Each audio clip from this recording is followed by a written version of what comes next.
நான் ரெடி பண்ணி வைக்கிற லஞ்ச் பேக்கிங்கில வாரத்துக்கு 1 நாள் அல்லது 2 நாள் தான் வெரைட்டி ரைஸ் ரெசிபி இருக்கும். மத்தபடி எப்பவும் போல சோறு சோறு, குழம்பு குழம்பு, ரசம் ரசம் அந்த மாரி தான் வந்து பேக் பண்ணுவேன். இன்னைக்கு நான் ரெடி பண்ண லஞ்ச் பாக்ஸ் வந்து வடிச்ச சாதமும், அதுக்கு ஊத்திக்க தட்டைப்பயிறு குழம்பும், மோரும் ரெடி பண்ணி வச்சிருக்கேன்.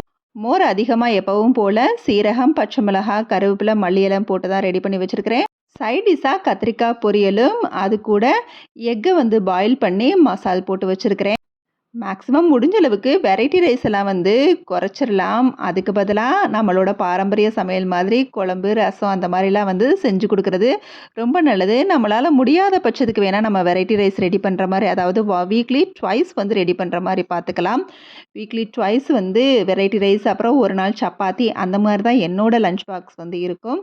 பிரேக்ஃபாஸ்ட்டுக்கு தோசை மாவோட பொடிசா கட் பண்ண சின்ன வெங்காயம், கருவேப்பிலை, சீரகம், துருவி போட்ட முள்ளங்கி, கேரட் சேர்த்து ஹெல்த்தியா ஒரு பணியாரம் செஞ்சு அதுக்கு சைட் டிஷ்ஷா தேங்காய் சட்னி வச்சுட்டேன்.